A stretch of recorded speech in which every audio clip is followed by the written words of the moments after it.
Assalamualaikum warahmatullahi wabarakatuh.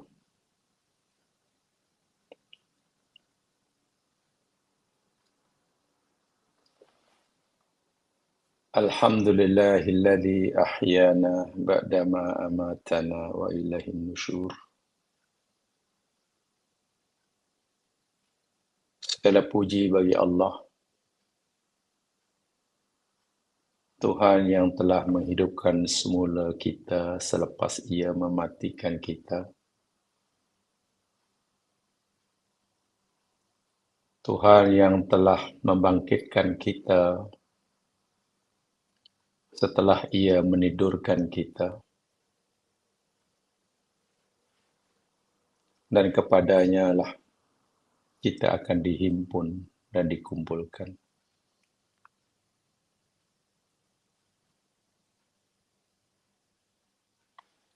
Kesyukuran kita kepada Allah tentunya akan terus kita tingkatkan. Karena tidak ada masa yang terlepas yang berlalu walau sesaat. Melainkan Allah sentiasa limpahkan kurnia nikmatnya kepada kita.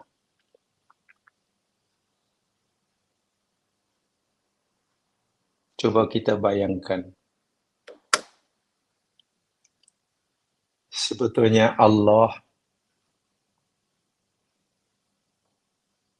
jika Ia menghendaki dan Dia berkuasa untuk melaksanakan kehendaknya, malam tadi ketika kita tidur,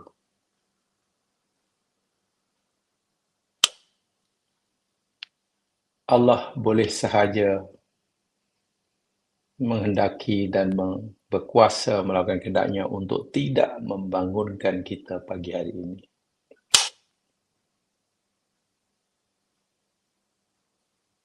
Pertanyaannya, kenapa Allah masih bangunkan kita pagi hari ini?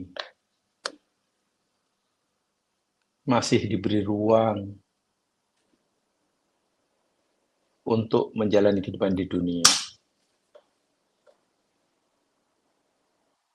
Kita mungkin punya banyak jawapan. Manusia mungkin masing-masing punya jawapan. Tapi saya ingin memberikan jawapan, salah satu jawapan yang patut kita berikan. Kenapa pagi ini Allah masih bangunkan kita? Kenapa hari ini Allah masih beri kita kehidupan? Salah satu jawapannya ialah karena mungkin Allah nak beritahu kepada kita bahawa hingga saat ini masih banyak perintah-perintah Allah yang sepatutnya kita dah buat, tapi kita belum buat. Atau mungkin hingga saat ini masih ada larangan Allah yang sepatutnya kita tinggalkan, tapi kita belum tinggalkan. Dengan ayat mudah, bekalan yang sepatutnya sudah cukup untuk kita bawa berjumpa Allah pagi ini. Jika Allah panggil, rupanya belum cukup. Allah beri lagi masa tambahan agar kita dapat memanfaatkan sebaik-baiknya untuk menambahkan bekalan itu dengan melakukan setiap apa yang diperintah bila ianya belum kita lakukan, dan terus mengerjakan yang diperintah jika selama ini kita dah buat. atau meninggalkan perbuatan yang Allah tegah yang hingga saat ini kita belum mampu meninggalkannya, atau kita disuruh terus istiqomah meninggalkan larangannya jika selama ini kita telah meninggalkannya. Saya rasa kalau inilah jawapan yang kita pilih, kenapa hingga pagi ini kita masih hidup, insya Allah kualiti umur kita di hadapan Allah semakin meningkat. Semakin meningkat. Jadi kita wajib syukur karena masih diberi ruang untuk menutup segala kekurangan, menyempurnakan segala kekurangan, memperbaiki segala yang belum baik, meluruskan yang masih bengkok, mencukupkan yang masih kurang. Ini hendaklah menjadi satu kesedaran dalam kehidupan kita sehari-hari. Sengaja saya sampaikan mukadimah ini dengan doa bangun tidur. Alhamdulillahilladzi ahyana ba'dama amatana wa nusyur. Walaupun kita telah memahami, mengamalkan, mengucapkannya semenjak tadika lagi, tapi barangkali penghayatan dan seterusnya mengamalkan dan menjadikan dia si paduan hidup untuk membimbing hidup kita mungkin perlu kita tingkatkan. Sebab itu marilah kita manfaatkan sebaik-baiknya peluang ini untuk menambahkan bekalan kita, untuk mengurangi bebanan, bahkan menghilangkan sama sekali beban tersebut sebelum tiba masanya. Kita dijemput dan dipanggil olehnya. Yang apabila janji itu telah tiba, tidak ada lagi cara, peluang, jalan untuk kita mengelak. Suka tak suka, berani atau tidak berani, bersedia atau belum, kita tidak punya alasan dan kita tidak punya ruang, peluang untuk tidak memenuhi panggilan tersebut. Ya Allah, jadikanlah sebaik-baik hari kami, hari ketika mana kami berjumpa denganmu kelak. Amin ya rabbal alamin.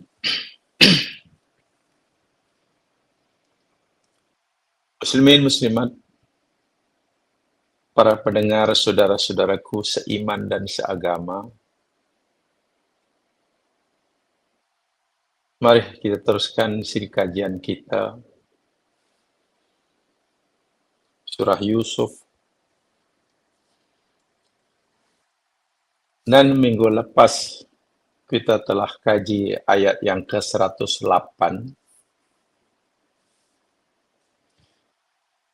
di mana dalam 108 ini kita coba melihat daripada aspek dakwah yang ditunjukkan oleh Nabi dalam usaha Nabi menyampaikan kebenaran. Saya ulangi, saya menumpukan kajian kita terhadap ayat 108 minggu lepas dan ayat selepasnya insyaAllah pada aspek fiqhud dakwah. Ada 2 poin paling penting berkaitan dengan fiqhud dakwah. Pertama, apa yang disampaikan dan bagaimana cara menyampaikan. Apa yang disampaikan dan bagaimana cara penyampaian. Kaitan pertama dengan bahan dakwah, materi dakwah, mawadul wa'diyah, ianya bersifat tetap. Tetap maksudnya apa yang Nabi dahulu sampaikan, itu jugalah yang kita mesti sampaikan. Firman Allah, hadis Nabi, kebenaran mutlak. Itu yang kita akan sampaikan. Apa kata Allah, apa kata Nabi, yang pasti benar. Orang yang mendengar itu menyukai atau tidak, pertama pastikan yang kita sampaikan itu benda yang benar. Dan benda yang benar, yakni apa yang Allah kata dan apa yang Nabi sabda. Di situ Allah berfirman, hadisabili, ini jalanku. Dan aku mengajak kamu kembali pada Allah, di kebenaran mutlak. Yang kedua, cara menyampaikan kebenaran. Nah, ini fikih dakwahnya. Dalam ayat itu Allah gunakan kalimah ala basyirah. Masya Allah. Dengan hujah yang nyata, dengan terang, dengan hujah yang terang, tidak ada selidung-selidung. Yang merah dikatakan merah pada siapa saja. Yang biru dikatakan biru pada siapa saja. Jadi tidak ada sorok-sorok. Bahkan ada, mungkin pernah berlaku, orang menyampaikan perkara yang dianggap benar secara sorok-sorok. Ada golongan yang sesat karena tahu mereka yang ajar itu tidak betul, sehingga terpaksa sorok-sorok. Minta maaf. Bahkan sesetengah ajaran tarikat dalam aliran tasawuf yang boleh belajar orang tertentu saja. Orang lain tak boleh. Wa'iyadzubillah, bahkan dalam ajaran Syiah ada apa yang diistilahkan sebagai taqiyah. Tengok belakang taqiyah. Ya, mungkin takut kan akan dilawan, akan ditolak, karena memang yang mereka ajar itu benda yang tidak betul. Terpaksa taqiyah. Dalam Islam tidak. Cara menyampaikan mesti dengan basyirah, dalil, bukti yang nyata, penjelasan yang boleh difahami oleh yang menerima. Walaupun tentu kita mengambil kira keadaan al-mad'uwin, orang-orang yang kita jadikan objek dakwah. Di satu, bahan dakwah, materi dakwah, mawadul mau'izah mesti betul.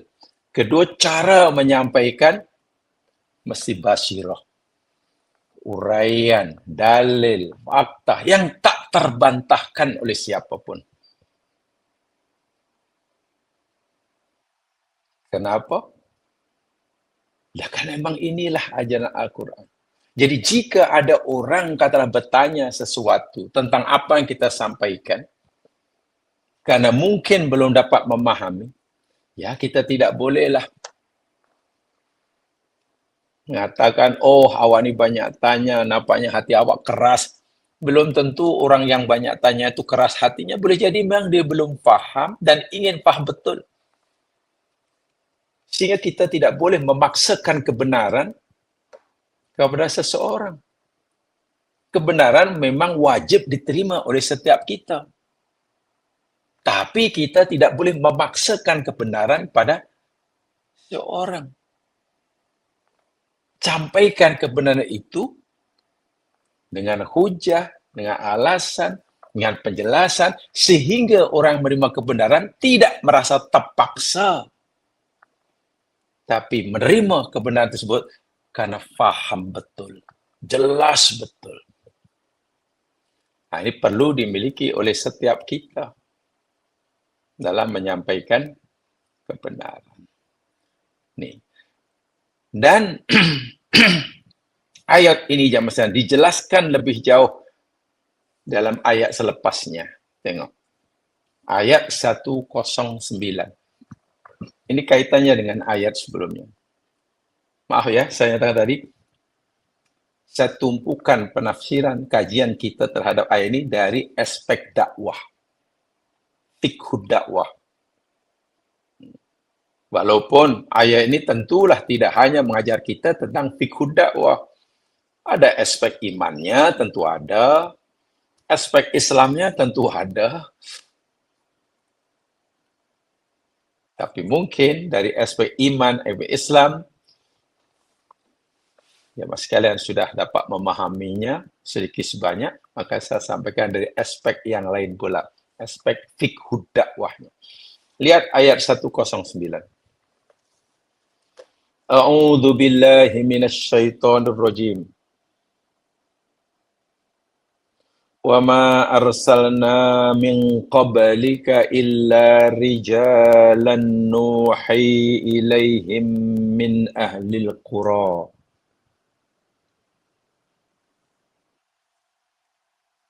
Afalam yasiru fil ard fayanzuru kaifa kana aqibatul ladzina min qablihim waladarul akhirati khairul lilladzina taqaw afala ta'qilun. Dan tidaklah kami mengutuskan satu orang utusan pun sebelum engkau wahai Muhammad, melainkan semua utusan yang aku utus sebelum engkau itu ialah lelaki, rijal. Tak ada perempuan. Semua manusia berjenis kelamin lelaki.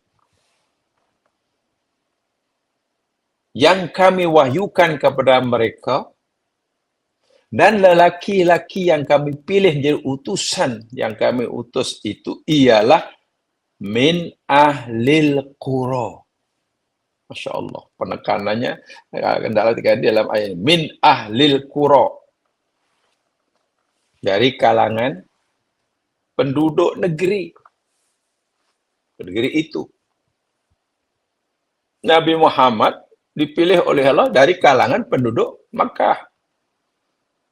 Nabi Lut dilantik Allah daripada kaum di negerinya. Nabi Musa, Nabi semua. Bahasa mudahnya, Nabi Muhammad diutus oleh Allah. Nabi Muhammad ini orang Quraisy, Arab Quraisy. Ya, karena Allah tidak mengutus utusan kepada bangsa Arab Quraisy, maka Nabi yang dipilih pun yakni berdarah Arab Quraisy. Allah tak pilih mereka yang berdarah Melayu. Ada rahasianya. Di sini nanti fiqh dakwahnya. Maka tidakkah mereka berjalan di atas bumi, lalu memperhatikan bagaimana adalah akibat orang-orang sebelum mereka yang mendustakan risalah para nabiku. Karena sudah ramai, sudah banyak utusan yang aku utus sebelum engkau Muhammad. Dan ramai juga umat-umat mereka mendustakan ajaran Rasul yang aku utus. Lalu mereka tertimpa atau ditimpakan pada mereka akibat penolakan mereka terhadap. Ada yang ditenggelamkan, ada ditelan di bumi, ada disambar petir, ada disapu dengan angin puting beliung, macam-macam. Mereka tak pernah belajar dari sejarah umat silam. Maksudnya ini orang kafir Makkah nih. Artinya jika orang kafir Makkah nanti menolak ajaran nabiku, wahai diajarkan oleh nabiku sama dengan oleh nabi sebelumnya, maka mereka pun akan ditimpakan oleh Allah. Allah akan timpakan pada mereka sebagaimana apa yang timpakan pada orang dahulu. Orang dahulu meneraka, dibinasakan. Jika kamu neraka pun dibinasakan. Sejarah akan berulang maksudnya. Ini panggil sunnatullah. Walan tajida li sunnatillahi tabdila. Walan tajida li sunnatillahi tahwila. Kamu tidak akan temukan, tidak akan dapati sunnah Allah itu berubah. Macam itulah. Yang jahat dibinasakan, yang baik tidak akan berubah.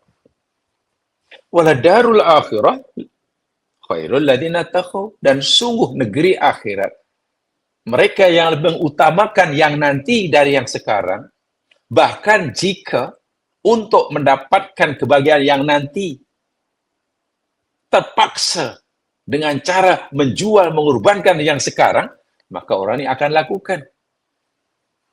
Sehingga orang yang sanggup mengorbankan apa yang ada di depan mata sekarang untuk mendapatkan apa yang harus janjikan di sana, itulah kejayaan yang sebenar. Kenapa? Karena yang ada sekarang ini, depan mata ini, kedudukan atau itu adalah keperluan hidup. Sementara bahagia di sana diterima oleh Allah di sana, dimuliakan oleh Allah di akhirat, itu tujuan hidup. Kenapa berat sangat? Seakan-akan Allah kata, kenapa kamu, wahai orang yang menolak ajaranku, berat sangat? Sayang sangat mengorbankan keperluan hidupmu untuk mencapai tujuan hidup. Bahkan pelik kamu ini suka mengorbankan tujuan hidup semata-mata hanya keperluan hidup. Mentaati Allah itu tujuan hidup. Mencari doa Allah itu tujuan hidup. Tapi subhanallah, kamu sanggup tidak mentaati Allah SWT. Sanggup menderhaka kepada Allah SWT. Hanya karena ingin mendapatkan keperluan hidup. Apa keperluan hidup? Sesuap nasi, seteguk air, sehelai baju. Itu tujuan hidup.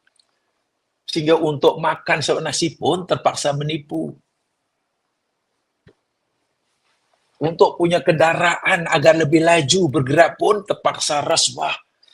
Itu mengorbankan tujuan hidup hanya keperluan hidup. Rugi serugi-ruginya. Allah kata, sepatutnya kamu lebih rela mengorbankan tujuan hidupmu jika kamu ingin mencapai matlamat hidup. Afala takilun. Tengok, hujung kali fasilah ayat ini berupa pertanyaan yang sekaligus berupa perintah. Afala takilun? Tidakkah kamu memikirkan berakal? Coba kamu gunakan akal waras kamu. InsyaAllah. Itu terjemahan harfiah ayat ini. Mari kita kaji lahan-lahan ayat ini yang tadi saya katakan kaitannya dengan tumpuan kita pada fikih dakwah. Allah Subhanahu wa taala berfirman, "Wa ma arsalna min qablika illa rijalan." Dan kami tidak mengutuskan seorang utusan pun sebelum kau Muhammad, melainkan semuanya itu adalah daripada manusia berjenis kelamin lelaki. Jenis kelamin lelaki. Jadi tidak ada. Dan ini memang sunatullah. Manusia berkelamin laki. Pertama, tidak ada nabi daripada golongan manusia yang berjenis kelamin perempuan. Tak ada, itu satu. Yang keduanya, tidak ada utusan Allah yang Allah utuskan kepada manusia selain berbangsa manusia. Karena yang akan disampaikan pada itu golongan manusia, maka utusan Allah pun mesti golongan manusia. Mesti samalah. Bukan malaikat. Kenapa begitu? Karena orang kafir Makkah ya mas kalian. Mereka ini macam-macam alasan yang mereka kemukakan untuk menolak ajaran Rasulullah, syariat Allah. Apa alasan mereka? Kenapa mereka untuk menolak? Kenapa mereka terus menolak? Apa alasannya? Apa keberatan mereka jika Nabi yang Allah utus itu bangsa mereka, berjenis manusia macam mereka, berkelamin lelaki macam mereka? Tengok alasan. Lihat surah Al-An'am ayat 8. Al-An'am ayat 8. Ini satu di antara alasan yang pelik yang mereka kemukakan. Kenapa mereka berat sangat mengakui Nabi Muhammad itu utusan Allah. Al-An'am ayat 8 Allah berfirman, wa qalu laula unzila alaihi malak. Dan mereka orang kafir ni kata Muhammad ni peliklah. Dia mengaku utusan Allah. Mengaku dapat wahyu Allah melalui malaikat. Tapi kalau betul lah Muhammad ini utusan Allah dan dapat wahyu daripada melalui malaikat, laula unzila alaihi malak. Kenapalah tidak diturunkan ke atas malaikat sekali? Sepatutnya jika ia mendakwa dapat wahyu daripada Allah melalui malaikat, ya bawalah malaikat ke depan kami biar malaikat sendiri cakap pada kami. Manusia, ini Muhammad utusan Allah. Aku yang memberikan wahyu Allah kepadanya. Sebenarnya malaikat sendiri yang kata pada kami. Ini Muhammadnya kata dapat dari Jibril, dapat. Mana malaikatnya? Mana malaikatnya? Tunjukkan.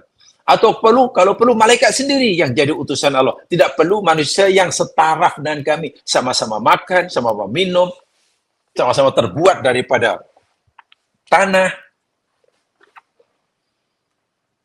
Sama-sama punya mak bapak. Macam mana? Makhluk yang tarafnya sama dengan kita. Dari asal usulnya sama. Masa kecil pun sama-sama main. Ini tiba-tiba jadi mengaku utusan. Sepatutnya kalau betul lah utusan Allah, yang diutus itu makom dia, taraf dia, level dia lebih tinggi. Malaikat lah. Atau kalau tidak pun malaikat menyertainya sentiasa. Mendampingnya selalu. Itu permintaan orang kafir. Apa jawab Allah? Ini alasan ya. Ini alasan yang kemudian mereka. Sebenarnya alasan yang dipaksakan tuh. Untuk terus menolak ajaran Nabi.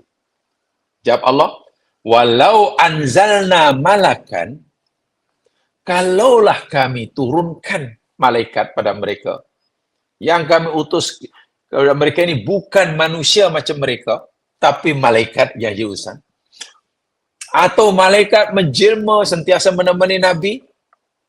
Mereka bukan sekadar melihat Nabi Muhammad, tapi juga melihat malaikat duduk sebelahnya. Laku dial amru. Tumalayun turun. Desnya telah diputuskan segala urusan dan mereka tidak diberi tempo. Artinya apa? Jika malaikat mendatangi mereka, malaikat bukan membawa khabar gembira. Tetapi malaikat yang diutus Allah menjumpai orang-orang kafir pasti membawa azab. Habis selesai mereka. Kenapa begitu? Ingat pada kajian-kajian yang lepas dan tengok dalam surah, ketika Nabi ditolak oleh kaumnya dibaling batu oleh penduduk Taif. Lalu Nabi sedih dan keadaan sedih. Bersandar pada sebatang pokok. Nak balik Makkah, orang Makkah menghalaunya. Orang Taif juga tidak menerimanya. Tiba-tiba Jibril datang memperkenalkan Malakul Jabal. Tengok. Malaikat penjaga gunung diutus oleh Allah jika dan malaikat akan melakukan apa saja jika Nabi melakukan permintaan. Jika Malakul Jabal, malaikat penjaga bukit, kalaulah engkau Muhammad suruh aku angkat bukit, 4 mereka aku lakukan. Karena Allah izinkan. Nabi malah meminta yang tidak, jangan, aku tak mau. Bahasa awamnya, malaikat pun ibarat macam dah tak sabar melihat perangai kaum Nabi yang degil itu. Elok orang manusia macam ni, empap saya dengan bukit. Tapi Nabi kata, jangan. Aku harap nanti akan keluarlah dari tulang rusuk mereka mana mereka akan berduriat. Ada yang mukmin. Kami harap ada keturunan ada yang mukmin. Tak apalah kalau mereka kafir, mereka. Tapi anda tahu nanti ada yang tengok. Sehingga kalau malaikat yang jadi nabi dalam bahasa mudah ya, nampaknya kalau malaikat pun tak sabar melihat kedegilan umat Rasulullah sehingga nak dihempap saja dengan bukit, tapi Nabi masih jangan. Allah kata, kalaulah malaikat yang aku turunkan, habis mereka. Siap mereka. Bahasa mudah, Nabi masih mampu bersabar, melihat kedegilan kaumnya, malaikat penjaga bukit pun dah hilang sabar, bahasa mudahnya. Allahu Akbar.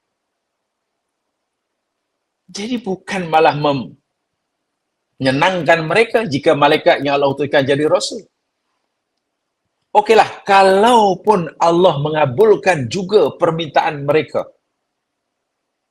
yakni agar Allah utuskan malaikat yang jadi utusannya, bukan manusia, apa akan berlaku? Ayat 9 selepasnya. Walau ja'alnahu malakan, dan kalaulah kami jadikan utusan aku ini malaikat, bukan manusia macam mereka, la ja'alnahu rajulan. Niscaya kami akan jadikan malaikat itu, kami jilmakan malaikat itu menjadi seorang laki juga. Seorang manusia berjenis kelamin laki. Dan jika kami jadikan malaikat utusan kami itu menjelma jadi seorang laki, walabasna alaihim ma yalbisun. Ya, pasti mereka membuat mereka tetap bingung juga, terkeliru juga. Mereka akan kata, ya Allah, kami nak utusan kamu ni malaikat, bukan manusia lelaki. Tapi kalau Allah utusan malaikat, pasti dia jadi lelaki. Karena kalau malaikat tetap pada keadaannya, ya bagaimana mereka melihat? Mereka tak boleh melihat malaikat. Jika malaikat tidak menjelmakan menjadi manusia. Tapi kalau malaikat menjelma menjadi manusia, mereka kata, kami nak malaikat, bukan manusia. Tengok. Jadi sebetulnya ketika mereka cuba berdalih menolak Islam, agama Islam, Allah, Al-Quran, membalasnya dengan hujah-hujah yang nyata, yang logik akal. Memang tak boleh terima hujah mereka. Itu namanya basirah. Sila anda berhujah gini, kenapa tak begitu? Kenapa? Dijawab oleh Al-Quran. Kenapa aku? Dakwah Nabi Ibrahim kepada Namrus. Tengok sajalah. Tuhanku yang boleh, Ibrahim kata, Tuhanku adalah yang menerbitkan matahari dari timur dan membenamkan di barat. Bingung itu Namrus. Mula-mula Ibrahim kata, Tuhanku adalah yang menghidupkan dan mematikan. Lalu Namrus panggil, suruh dibawakan 2 hamba abdi, yang seorang dibunuh, yang seorang dimerdekakan. Dia kata, Ibrahim, aku pun boleh menghidupkan dan aku boleh mematikan. Tengok, yang seorang aku bunuh, mati dia. Yang seorang aku bebaskan. Sama.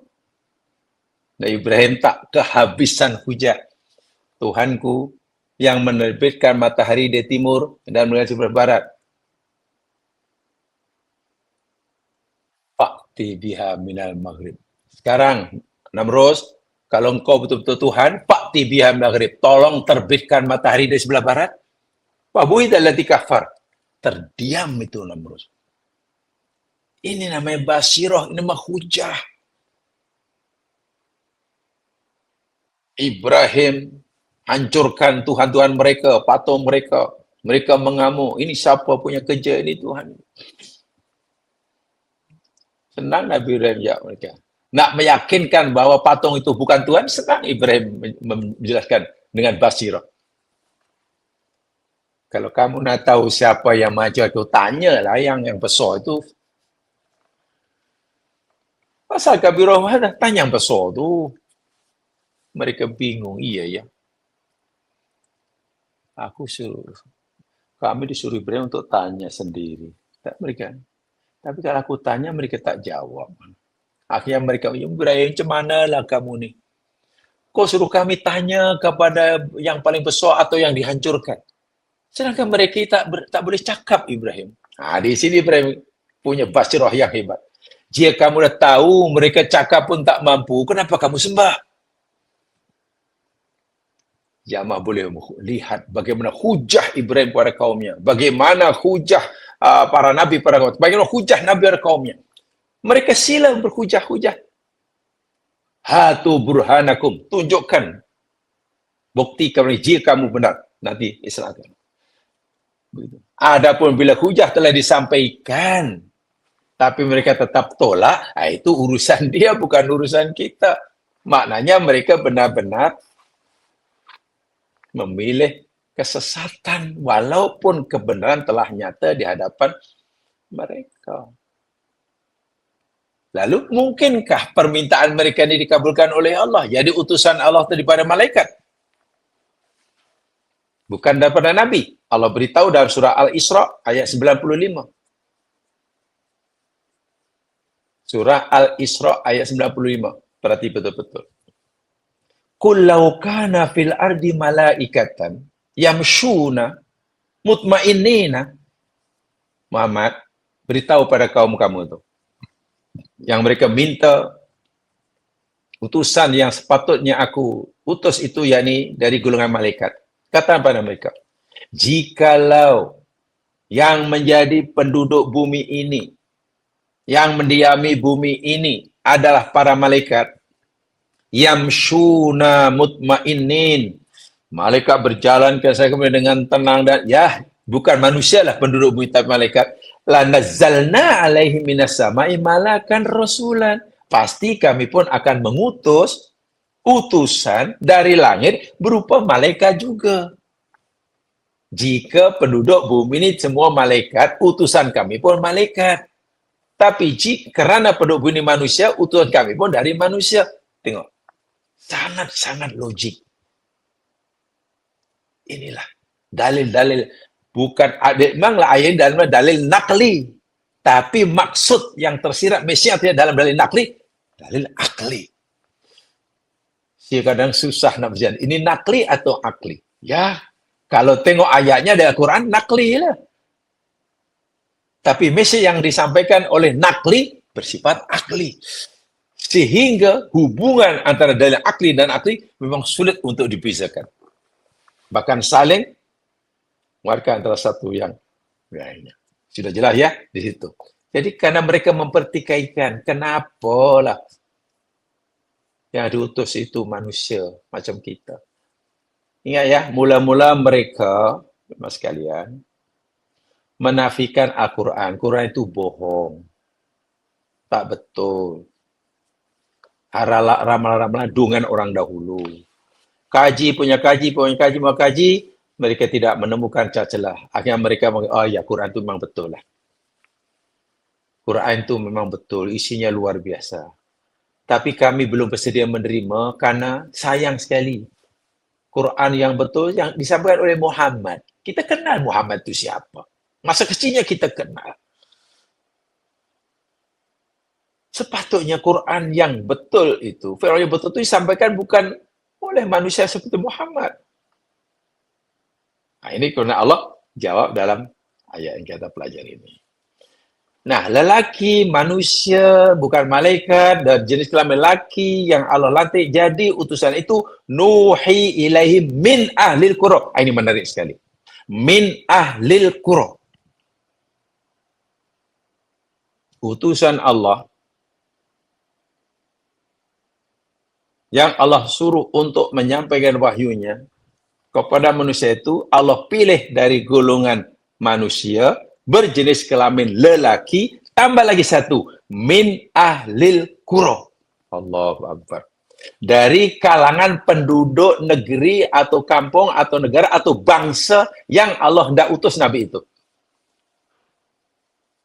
Karena Allah hendak mengutuskan Nabi ini kepada bangsa Quraisy Arab, maka Nabi ini dipilih pun berdarah Arab Quraisy. Kepada kaum Nabi Lut, ya Nabi Lut lah. Nabi Lut itu sama dengan kaum, sebangsa dengannya. Ini rahasianya luar biasa aja mas sekalian. Karena begini ya, bukan sahaja yang diantar oleh Allah pada yang diantar oleh Allah pada manusia itu Rasul min ahlil qura, yakni orang itu sendiri, maksudnya tidaklah Allah hantar Rasul mereka dari tempat itu juga. Nah, Allah tidak mengantar, tidak melantik utusan kecuali daripada tempat di mana Allah nak antar utusan itu juga. Kenapa? Karena dia yang akan menggunakan bahasa masyarakatnya, yang mengenali masyarakatnya. Tidak akan antar Rasul dari tempat lain karena susah nanti untuk berkomunikasi. Yang keduanya, mesti orang dari kawasan tersebut, karena mereka paham dengan situasi itu. Ini kaitannya dengan fikih dakwah ya. Baik, ditegaskan oleh Allah jemaah sekalian dalam surah Ibrahim ayat 4. Surah Ibrahim ayat 4. Tolong dirujuk. Wa ma arsalna mir rasulin illa bilisani qaumihi liyubayyina lahum.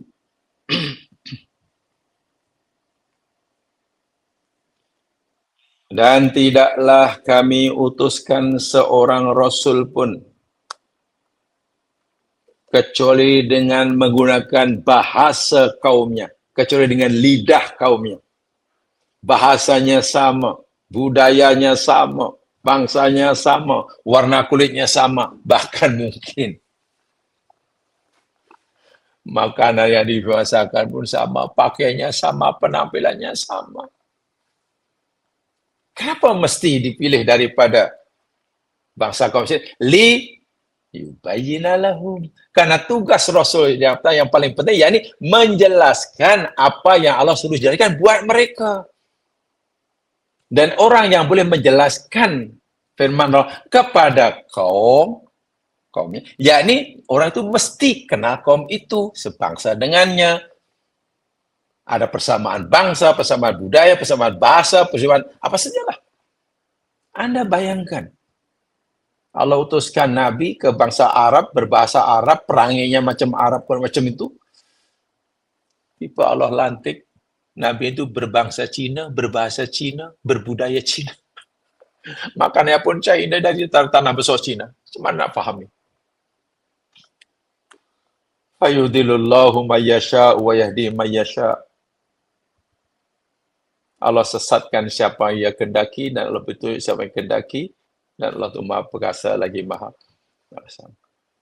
Apa makna ayat ini berkaitan min ahlil qura ya? Jadi min ahlil qura, kalau kita ingin memilih jauh, dijelaskan oleh Allah dalam ayat Ibrahim ayat 4, surah Ibrahim 4. Kenapa Allah, saya ulangi, apa rahsia Allah memilih utusannya daripada manusia di kalangan umat yang tidak disampaikan di salah tersebut, min ahlil qura? Jawabannya dalam surah Ibrahim ayat 4 ini. Bermakna jamaskan, si penyampai kebenaran, kalau dalam ayat ini maknanya Nabi lah pada kaumnya lah. Nabi wafat, yakni pendakwah lah. Semua kita lah yang berkewajiban menyampaikan dakwah. Si pendakwah, di review dakwahnya, mesti memahami keadaan kaumnya. Keadaan orang yang hendak disampaikan dakwah kepadanya. Ini penting untuk menyampaikan dakwah dengan berkesan. Mengelakkan salah faham, membina kepercayaan, dan menyesuaikan pendekatan agar misi dakwah kebenaran Islam itu dapat diterima tanpa menjauhkan mereka dari kebenaran. Bayangkan, kita nak memberikan kebenaran kepada masyarakat yang kita tak memahami karakter masyarakat tersebut. Tidak menilai latar belakangnya, tahap pendidikannya, background, latar ekonomi dia, keadaan di sana, budayanya. Walaupun yang kita sama itu benar 100% ada dalil. Tapi karena cara kita bertolak belakang dengan apa difahami oleh masyarakat. Karena kita gagal memahami keadaan mereka, mungkin ditolak. Dan jika mereka menolak, minta maaf, bukan karena kita sama itu kesalahan, kita masih kurang satu alat. Dari segi materi dakwah, di bahan dakwah sudah betul. Tapi cara kita menyiapkan benda yang betul masih kurang betul. Karena syarat untuk kita menyampaikan benda yang betul dengan betul, menurut ayat ini, kita mesti memahami. Kita mesti mengerti betul budaya, adat resam, tahap pendidikan orang itu, ekonomi dia, dan sebagainya. Kita nak mengajar orang yang tahap pendidiknya tinggi, dengan kita nyatakan pada masyarakat pendengar yang tahap pendidikannya rendah.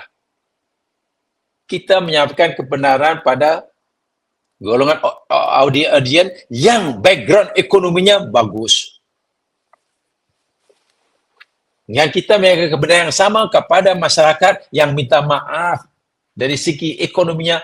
Ya Allah, kais pagi makan pagi, kais petang makan petang. Bayangkan. Kita menyampaikan dakwah kepada masyarakat yang budayanya hidup nafsi, bersifat individualistik. Kita menyampaikan dakwah kepada masyarakat yang suka gotong royong. Ya tentulah cara penyampaian itu tak sama. Itu makna min ahlil qura. Makna min ahlil qura. Jadi ya sangat penting. Saya nyatakan tadi, materi dakwah, bahan dakwah, isi yang dah kita sampaikan, mawadun wadiyahnya tetap sama, bersama-sama bersumber pada Al-Quran dan hadis. Tetapi cara kita menyampaikan dakwah itu, ini boleh berubah-ubah. Boleh berubah-ubah. Tidak ada satu cara yang sesuai bagi semua lapisan masyarakat dengan kepelbagaian karakter dan budayanya. Jadi benar, merupakan prinsip dasar dalam ilmu dakwah. Di mana substan ajaran Islam, yakni sunnah, Quran dan sunnah, tidak berubah, itu betul.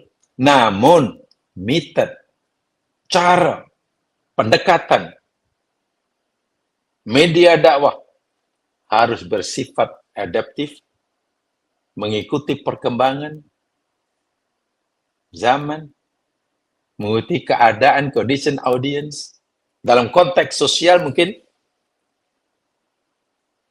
dan lebih berkesan. Dulu ketika orang mungkin hanya bermodalkan tahu pensel dan kertas, dakwahnya seperti cara dangdung mengajar. Sekarang ya Allah ya Tuhanku dengan perangkat-perangkat canggih, dengan peranti-peranti yang luar biasa, kemudahan-kemudahan elektronik dan caranya berbeza, karena dimanfaatkan. Mengapa penting jamaah sekalian? Pertama, yakni menyesuaikan pendekatan. Pendakwah perlu, penyampai kebenaran perlu tahu latar belakang, budaya, isu semasa, masalah yang dihadapi oleh orang yang tidak dijadikan objek dakwah, agar ia relevan. Community Muslim, cuma orang Islam. Masalah yang paling krusial di tempat itu, katakanlah ekonomi. Karena ekonomi masih sangat-sangat lemah. Hidupnya hanya bergantung, istilahnya itulah kais pagi, makan pagi. Itu pun tidak semua orang bekerja di tanahnya, bahkan hanya mengupah. Sebab kekurangan. Tak ada masa rehat, tak ada cuti. Terus bekerja mencari rezeki yang halal bagi menyara kehidupannya. Coba kalau kita datang betul. Perlukah kita menyampaikan tajuk yang tinggi-tinggi? Ajar agama yang bersifat ilmiah dan teoritis? Tidak mungkin. Sampai pada mereka mungkin pastikan mereka tetap rajin bekerja dan jaga solat. Itu luar biasa itu. Jangan sampai sesibuk manapun mereka bekerja sehingga tinggal solat. Yang basic bahasa kita fardu ain. Tak perlu disampaikan tajuk yang tentang ini, tentang teori-teori, tentang akidah terlalu tinggi-tinggi. Tidak perlu. Bukan benda itu salah. Bukan yang nak kita sampai itu salah, tapi tidak kurang sesuai untuk mereka. Itu kadang-kadang saya berpikir, minta maaf ya ini. Hanya pahaman saya sajalah. Karena ramai yang lebih faham. Contoh kan,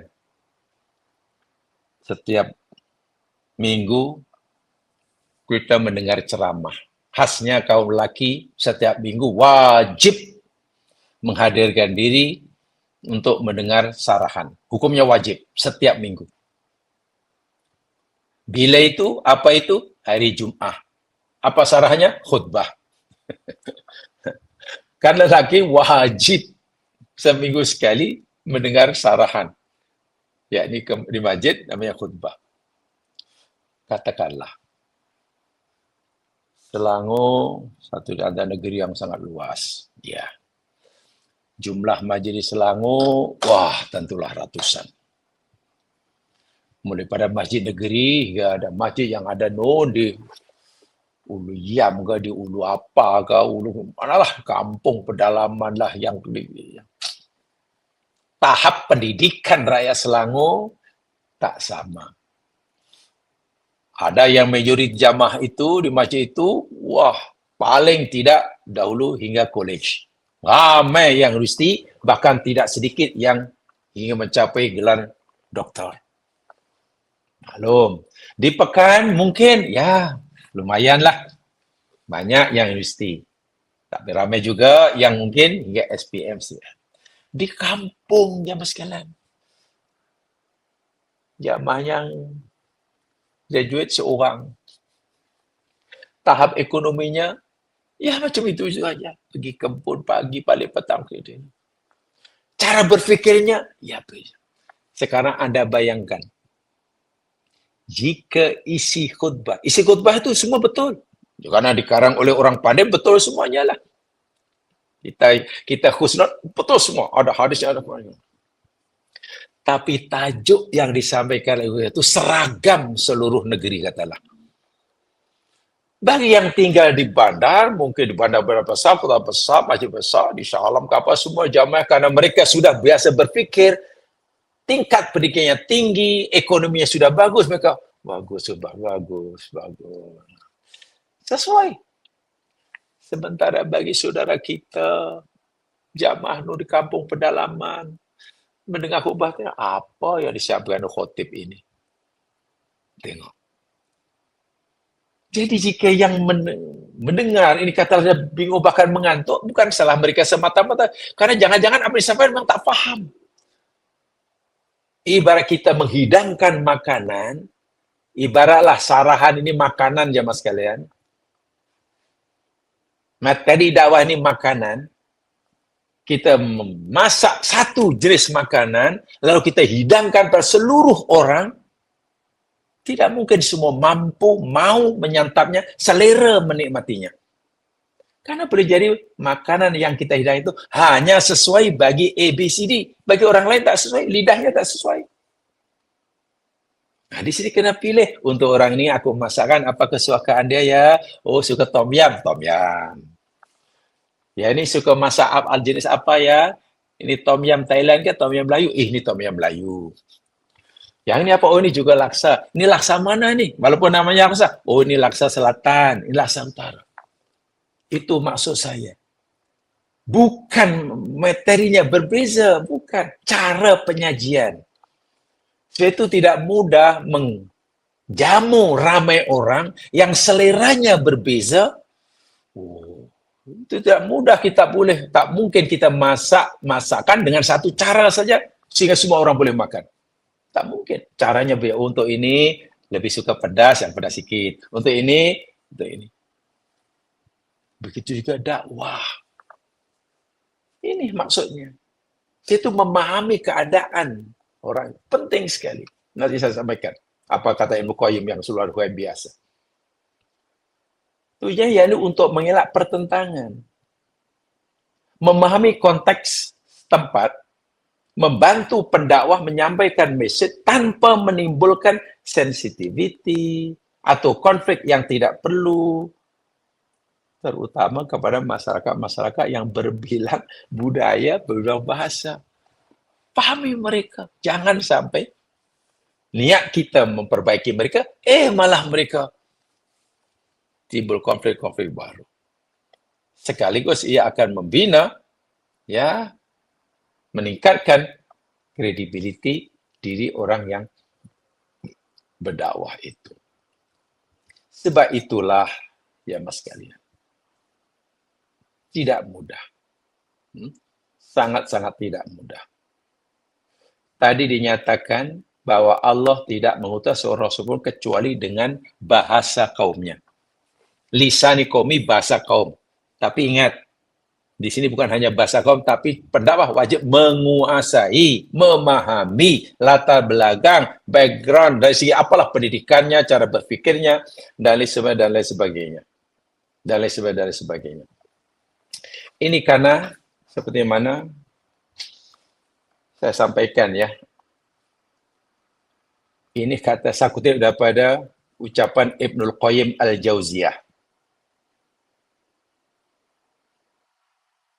Di dalam kitab beliau As-Sawa'iqul Mursalah ala Jahmiyah wal Mu'attalah. Beliau berkata begini dalam kitab itu. Wa dzakara subhanahu wa ta'ala maratibad da'wati wa ja'alaha thalathata aqsamin bihasbi halil mad'um. Allahu akbar. Allah Subhanahu wa taala telah menyebutkan bahwa tingkatan-tingkatan dakwah atau ada tingkatan cara menyampaikan dakwah, bukan kandungan dakwah ya. Materinya sama. Menjadikannya 3. Ada 3 bagian, 3 jenis. Dan 3 jenis itu dibagi berdasarkan keadaan orang yang nak disampaikan dakwah kepadanya. Halul mad'u. Halul mad'uwin. Karena keadaan audien, keadaan masyarakat yang akan kita sampaikan dakwah berbeza-beza keadaannya. Masyarakat bandar berbeza dengan masyarakat kampung. Masyarakat berpendidikan tinggi berbeza dengan masyarakat yang pendidikannya ya biasa-biasa saja. Orang yang golongan-golongan yang kaya raya tentu tidak sama dengan masyarakat yang ekonominya ya biasa-biasa saja. Golongan-golongan aristokrat, teknokrat, ya tidak samalah dengan golongan orang kampung yang mungkin kebanyakan masih melarat, umpamanya. Allahu Akbar. Jadi Ibnu Qayyim kata, ada 3. Saya baca secara umumnya dahulu. Fa innahu imma yakuna taliban lil haqqi raghiban fihi muhibban lahu mu'tiran lahu ala ghairi idza arafahu. Fa hada yud'a bil hikmati wa la taju ila ma yudhi wal jidal. Ada golongan pertama. Karena kita sudah mengenali betul lah audien ini, jamaah ini. Oh, jamaah ini orang yang hatinya sudah terbuka. Hatinya sudah terbuka. Mereka sudah mampu mengawal hawa nafsunya. Mereka sudah berada di jalan yang benar. Mereka ini mudah menerima apa saja contoh yang baik. Nah, kepada orang-orang seperti ini yang kita sebut, tidak perlu kita berhujah, tidak perlu kita berdalil, tidak perlu ini. Cukup kita kata bukan bil hikmah. Hikmah di sini bukan dalam maksudnya kebijaksanaan, tapi kemudian muwafaqatul amal bil ilmi. Kita dakwah pada mereka dengan memberikan contoh perbuatan. Tuan-tuan dan puan-puan, nanti kalau malam buat macam ini ya, esok buat ini ya, hidup kena buat ini ya, sudah. Tidak perlu ulasan panjang lebar, karena yang benar memang orangnya sudah, Masya Allah, sudah baik, mudah menerima, hatinya sudah terbuka. Hanya mereka itu ingin meningkatkan amalan, tapi tak tahu amal apa lagi yang aku nak buat ya. Agak-agak amal apa lagi yang aku nak buat. Aku ingin menambahkan amal, tapi aku tak tahu. Cukup berikan contoh. Ini golongan pertama, bil hikmah. Wa imma ayakuna maudan mustaghilan bidil haq. Walakin lau arafahu wa atharu wattaba'u. Fahada yahtaju ila ma'al hikmah ila mau'idah bitarghib wa tarhib. Mungkin ada golongan kedua. Nampaknya masyarakat sini nih masih banyaklah yang susah nak menerima. Kita sampaikan masih susah nak menerima. Ada aja alasan untuk menolak. Agak lihatlah, lambat. Tapi baiknya orang-orang masyarakat sini, bila dah tahu kebenaran, kita berjaya meyakinkan itu benar, mereka pasti akan ikut. Oh, pasti mereka akan ikut. Tapi nak memahamkan susah karena mereka tu, selalu gini saja dulu. Tapi bila dah faham, bila dah tahu itu kebenaran, tahu alasannya, memang mereka akan terus ikuti. Nah, kepada masyarakat seperti ini, kata Ibnu Qayyim, kamu sampaikan dengan mau'idhah hasanah. Kena banyak cakap dahulu, dengan lemah lembut, berisikan rayuan. Di situ ada tarhibnya, siap dengan ulasan-ulasan yang memadai, yang mereka siap. Bila mereka sudah akan terima.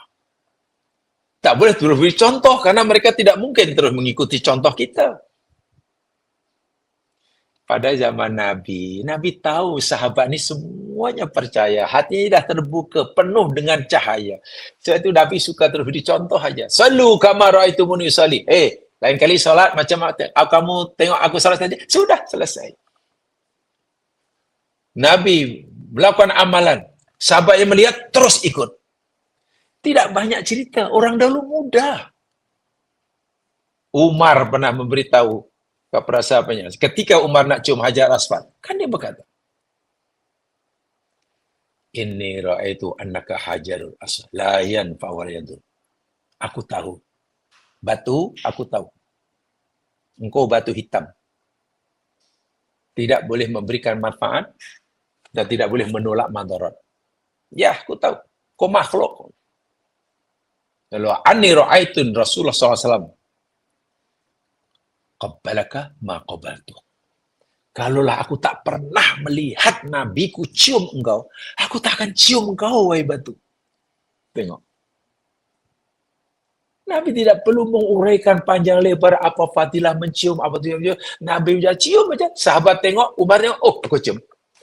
Nah, ini pada orang yang hatinya sudah menerima. Tidak perlu berdalih-dalih. Tapi bagi orang yang mungkin belum faham, agak sudah faham, jelaskan dahulu. Sebab bila sudah faham, akan terima. Ini yang kedua, kata Ibnu Qayyim. Wa imma yakuna mu'anidan mu'anidan fahada yujadu billati hiya ahsan fa irrajal haqi fa ilan taqala ma minal jidal ilal jalal in amkana. Keduanya. Yang ketiga, mungkin audience jam ni jenis orang yang menentang, melawan, degil. Hatinya keras. Macam-macam hujah walaupun telah diberikan, masih ditolak lagi. Nih, jenis ketiga, degil. Fahadha. Maka kepada audiens seperti ini, jangan seperti ini. Yujadul billadhi ahsan. Hendaklah kita mengadakan jidal. Kita berhujah. Dalam bahasa yang agak ini mungkin kita berdebat, tapi dengan yang ahsan. Walaupun mereka ini orang yang liat untuk menerima, bahkan cenderung menolak, berdebatlah dengan cara yang terbaik. Terbaik itu yakni kita menyampaikan kebenaran dengan cara yang benar. Menyampaikan kebenaran dengan cara yang benar, bukan menyampaikan kebenaran dengan cara yang salah. Tidak mudah itu, berdebat dengan cara yang baik, menyampaikan kebenaran dengan cara benar. Cara benar itu apa? Ya, tunjukkan alasan-alasannya tanpa perlu menghinanya, tanpa perlu menghukumnya, mencercanya. Tak. Tidak. Itu cara yang terbaik. Wa illa fa'in raja'il haqqi, dan apabila sudah terima, ya sudah. Karena itu tujuan kita. Tapi kalau dia tetap menolak, tetap menolak, intaqala mau, ya kita boleh berubah dari jidal kepada jalan, pada tindakan. Itu bila memungkinkan. Bila memungkinkan. Contohnya, dengan orang kafir, sudah mereka tolak apa. Sudah berhenti Nabi kata. Tapi kalau mereka bukan sekadar menolak, tapi mengganggu, menyerang, Nabi pun bersedialah menghadapi serangan mereka. Tapi kalau sekadar orang itu tolak, tapi tidak menyerang, tidak memusuhi, ya sudah, itu urusan dia. Ini saya kutip dari kitab Ibnu Qayyim al-Jauziyah. Nama kitab itu Ahkamu Ahli Dhimmah. Ahkamu Ahli Dhimmah. Sebab itulah, kalau boleh diringkaskan apa yang akan oleh Ibnu Qayyim berkaitan dengan ahli qura itu, ya mas kalian. Kata dia min ahli qura tadi ya. Juzan itu. Subhanallah. Ia mempunyai makna yang sangat dalam sekali. Amat dalam sekali. Dan ini perlu kita kuasai, perlu kita perhatikan. Kerana apa? Mura'atu ahwalil mad'uwin. Seorang Nabi diutus Allah, yakni hendaklah Nabi daripada kalangan mereka, satu rahsianya, yakni Nabi disuruh Allah untuk memahami masyarakat yang Nabi nak sampaikan dakwah kepadanya. Bukan sekadar memahami bahasanya, budayanya, keadaannya, perangainya, bahkan ya mungkin ada resam yang dahulu dan lain sebagainya.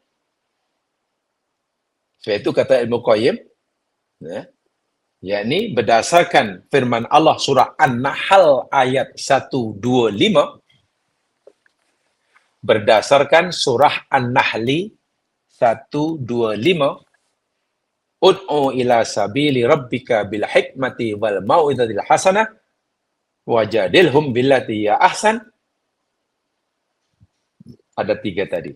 Keadaan masyarakat yang jadi objek dakwah itu terbagi jadi 3, sehingga cara kita menyampaikan materi dakwah pun dengan 3 cara ini. Saya ulangi. Kerana keadaan orang yang kita nak sampaikan dakwah kepada mereka itu ada 3 menurut Al-Quran. An-Nahl 125 menurut fahaman Ibnu Qayyim. Maka cara kita menyampaikan dakwah, menyampaikan kebenaran pada masyarakat dengan 3 cara ini. Tadi contohkan, cara yang pertama yakni dengan hikmah tadi. Bil hikmah. Kenapa? Objek dakwah, masalah yang kita jadikan sasaran dakwah itu, mereka orang yang sudah siap, bersedia untuk menerima kebenaran. Hatinya dah terbuka dah. Ya macam itulah sahabat. Nabi ni sahabat. Ya boleh kita katakan kita tak menemui Nabi berdebat panas dengan Abu Bakar ke, dengan Umar ke. Tak perlu.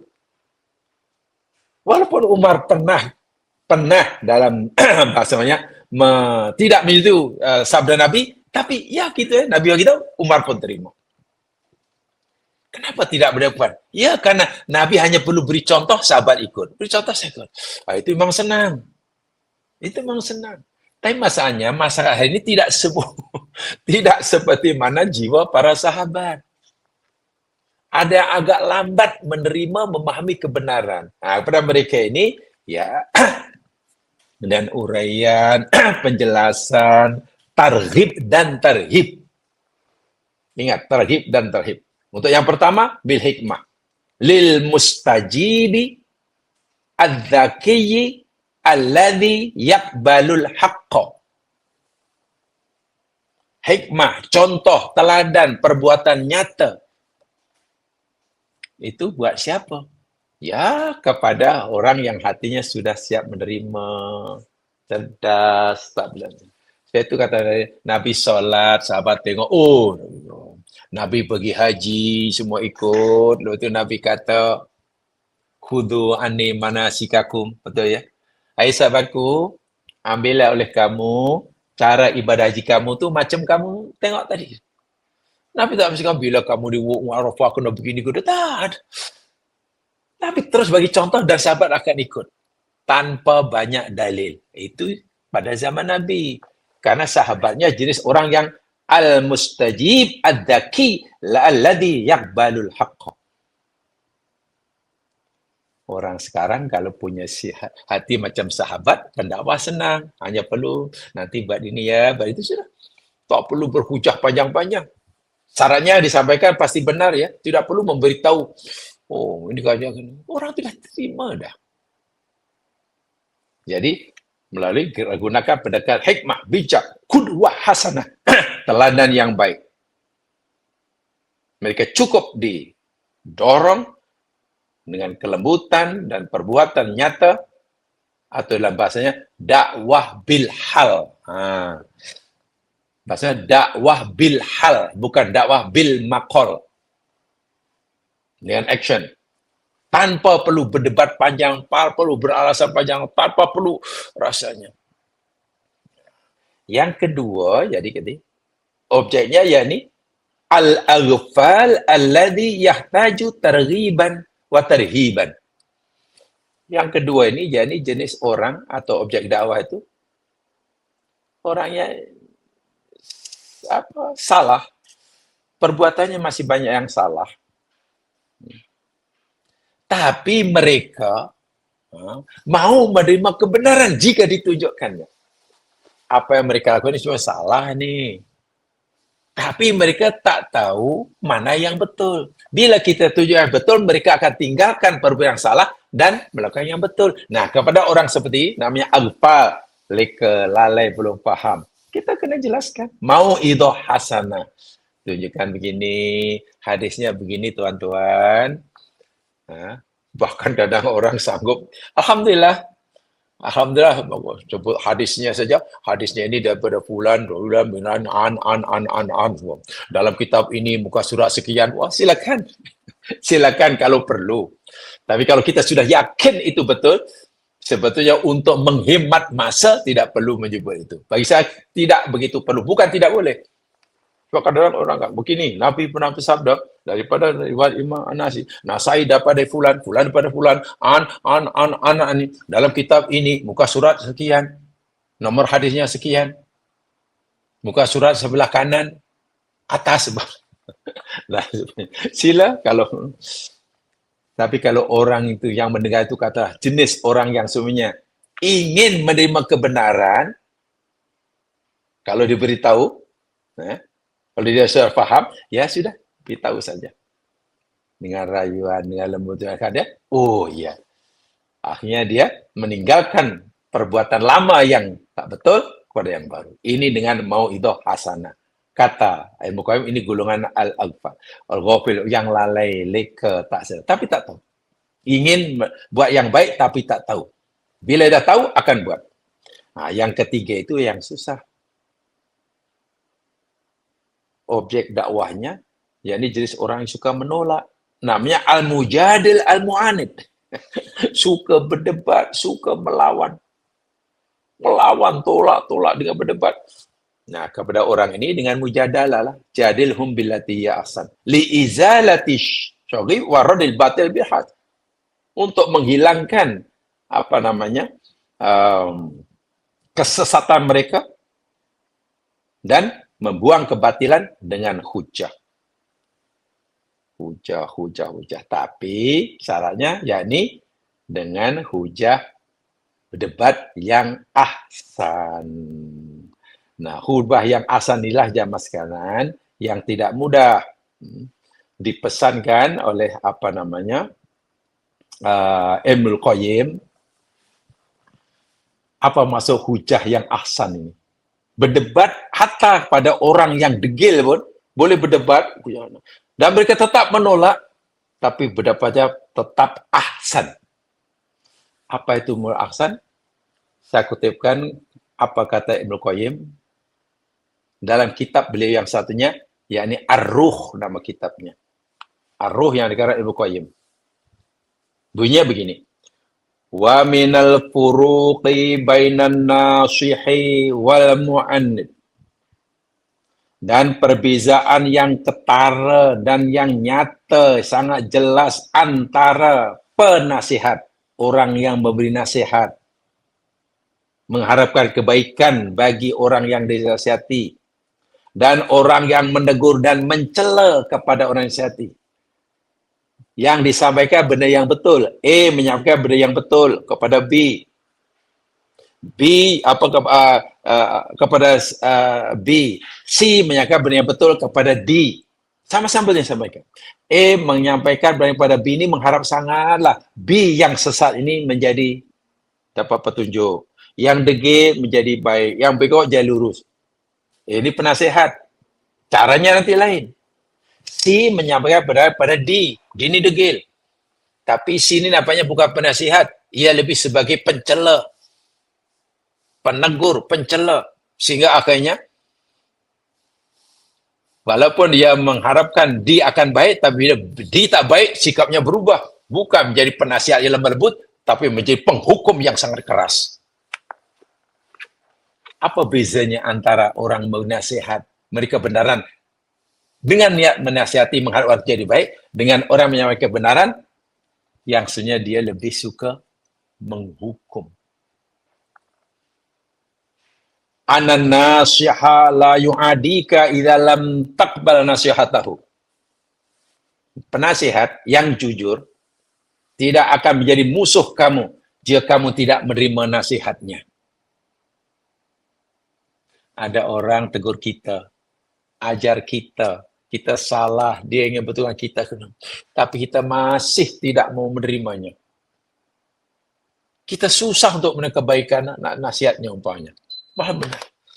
Dia tidak akan memusuhi kita. Walaupun kita tidak menerimanya. Bahkan kita tak berubah, kita tak degil, kita tetap tak menyanggahnya. Dia, kata Ibnu Qayyim, qad waqa'a ajri Allah. Dia berkata, tak apalah. Pahalaku tetap ada di sisi Allah. Karena yang menyuruh aku untuk memberi nasihat pada dia itu Allah. Aku dah sampaikan apa kata Allah kepada dia. Dan aku sampaikan kerana Allah. Maka aku dapat pahala daripada Allah. Qabil tak amlam takbal. Sama ada hang terima atau hang tolak, itu urusan awak. Aku menyampaikan apa kata Allah kerana Allah. Yang menyuruh Allah. Maka aku dijanjikan pahala daripada dia. Engkau terima ke, engkau tak terima ke, itu tak ada hal. Jangan kau fikir aku baru dapat pahala jika engkau dapat pahala jika kamu menerima. Tapi ya kamu menolak, aku tak patah. Aku tetap dapat pahala. Kau terima atau tak. Kau tetap degil atau tidak. Wahiyat ulaka bidhahil ghabi walaikun uyubaka. Dan penasihat itu, dengan senyap-senyap, dia terus mendoakan kamu. Di belakang kamu. Di rumahnya malam hari, ya Allah, ya Tuhanku. Bukakanlah hati hambamu yang bernama Fulan itu. Walaupun hamba ini telah menyampaikan kebenaran, berikan hujah, firman, tapi mereka tetap menolak, ya Allah. Tolong, ya Allah, buka hatinya dan ampunkan kesalahannya.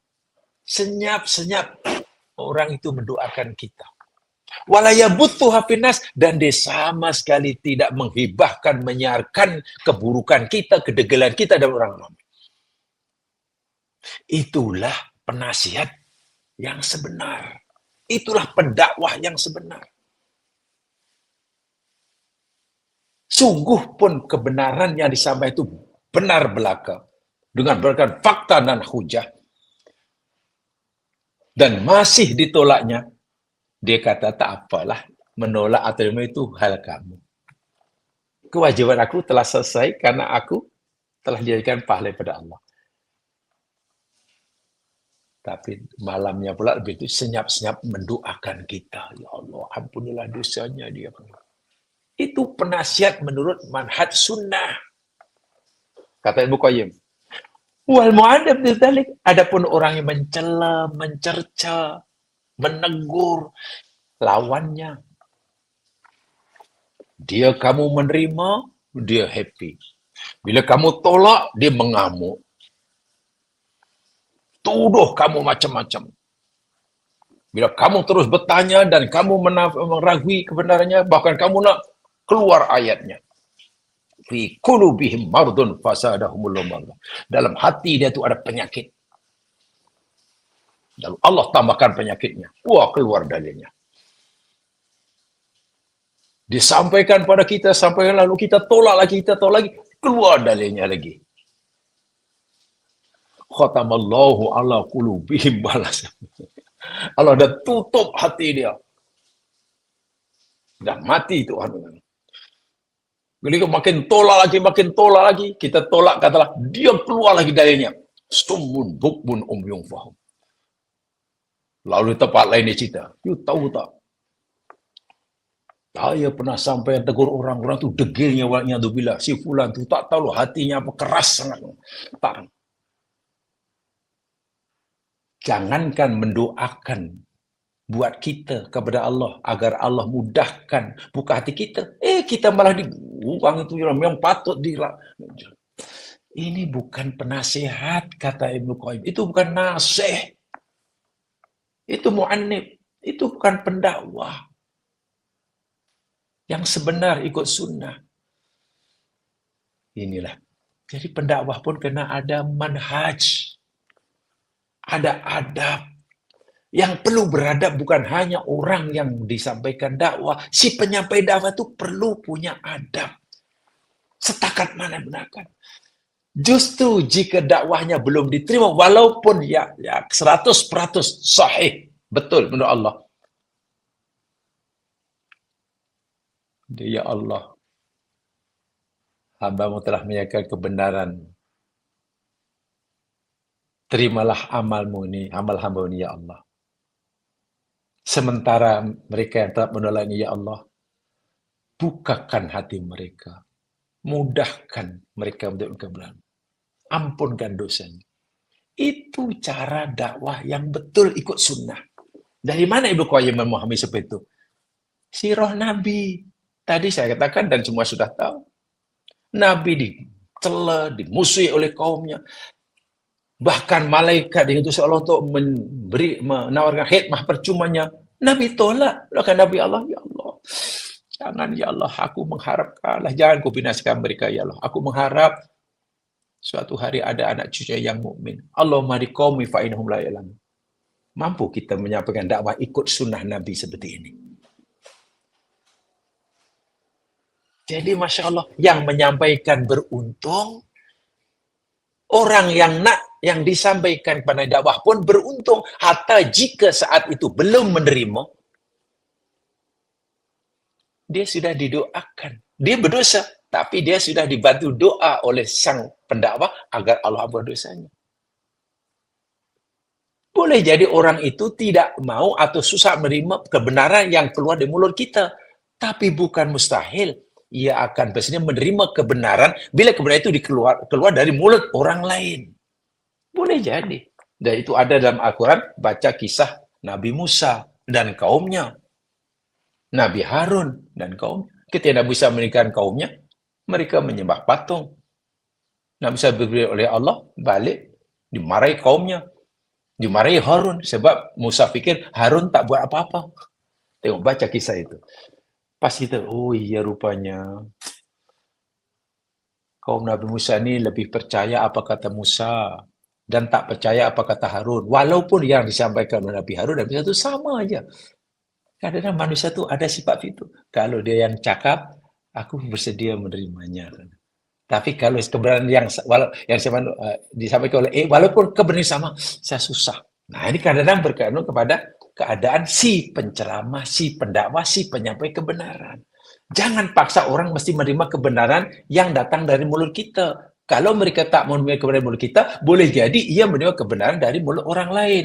Saya tuh jangan kutuk dia, jangan hukum dia, bahkan pohonlah keampunan kepada Allah.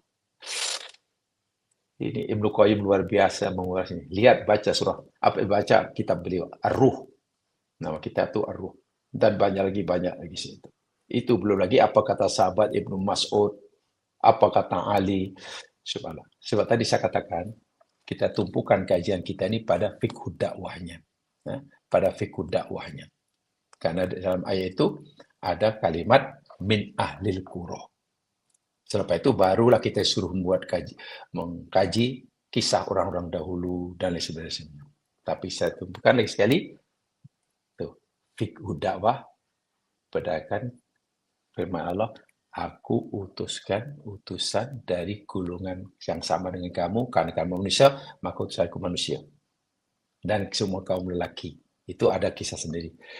Dan bukan orang lain, bukan pendatang, bukan orang asing, tapi min ahlil qura. Allahu Akbar. Sebangsa dengan kamu, sebudaya. Sehingga si pendakwah wajib mengetahui keadaan orang di bidang. Jangan pukul rata, jangan orang yang belum menerima lalu kita cop ini. Jangan. Itu satu yang pantang dilakukan oleh si pendakwah. Jika ingin benar-benar ittiba'us sunnah, bukan hanya bahan dakwah yang ikut sunnah, tapi cara menyampaikan tidak ikut. Itu tidak boleh. Memastikan isi dakwah ikut sunnah, ya mungkin lebih mudah. Karena apa? Karena ada rujukannya.